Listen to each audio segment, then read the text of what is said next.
It is often said that many texts were not included, as the Bible was translated from its original language to a common language, or were intentionally removed in the course of the numerous translations over the centuries and years.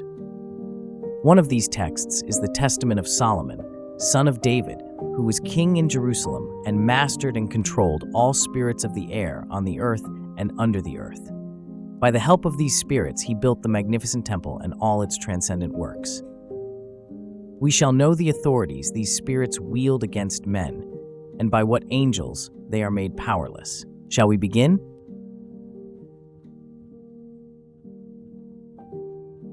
Behold, when the temple of the city of Jerusalem was being built, and as the workmen were all busy, a demon called Ornias came among them towards sunset. He took away half of the pay of the master workman's little boy, as well as half his food. Every day Ornias sucked the thumb of the child's right hand, and every day the child grew thin, although he was very much loved by the king.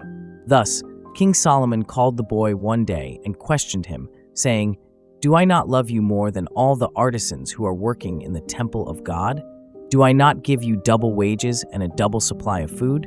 How is it that day by day and hour by hour you grow thinner?" The child said to the king, "I pray you, O king, listen to what has befallen all that your child has. After we are all released from our work on the temple of God, after sunset, when I lie down to rest, one of the evil demons comes and takes away from me 1/2 of my pay and 1/2 of my food.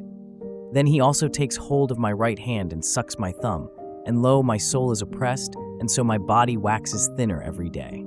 When Solomon heard this, he entered the temple of God and prayed with all his soul, night and day, that the demon might be delivered into his hands, and that he might gain authority over him.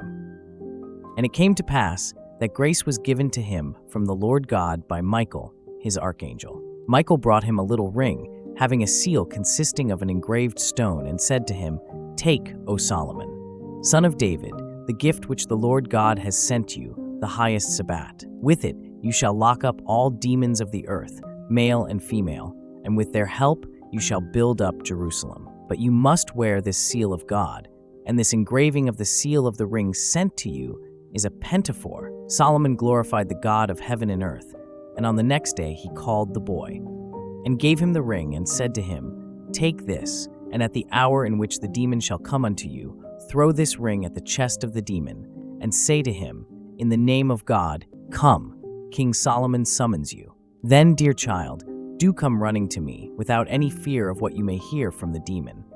So the child took the ring and went off, and behold, at the customary hour, Ornias, the fierce demon, came like a burning fire to take the pay from the child. But the child, according to the instructions received from the king, threw the ring at the chest of the demon and said, "King Solomon calls you." And then he went off running to the king. But the demon cried out aloud, saying, "Child, why have you done this to me? Take the ring off me, and I will give to you the gold of the earth. Only take this ring off me and give it back to Solomon." But the child said to the demon, "As the Lord God of Israel liveth, I will not stand you any more. So come now." And the child came rejoicing to the king and said, "I have brought the demon, O king, as you did command me, O my master, and behold, he stands before the gates of the court of your palace, crying out and supplicating with a loud voice, offering me the silver and gold of the earth, if I would not deliver him to you." When Solomon heard this, he rose up from his throne and went outside into the vestibule of the court of his palace, and there he saw the demon, shuddering and trembling. And he said to him, "Who are you?" And the demon answered, "I am called Ornias." And Solomon said to him, "Tell me, O demon, to what zodiacal sign you are subject?" And the demon answered to the Aquarius, "And I strangle those who are consumed with desire for the noble virgins upon earth.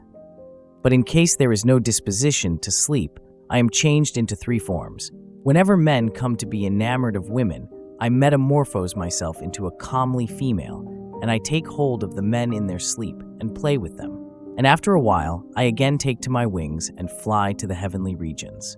I also appear as a lion, and I am commanded by all the demons. I am the offspring of the Archangel Uriel, the power of God." Having heard the name of the Archangel, Solomon glorified God and sealed the demon and set him to work at stone cutting, so that he might cut the stones in the temple, which lying along the shore had been brought by the Sea of Arabia. But the demon, fearful of the iron, continued and said to him, "I pray you, King Solomon, let me go free, and I will bring you all the demons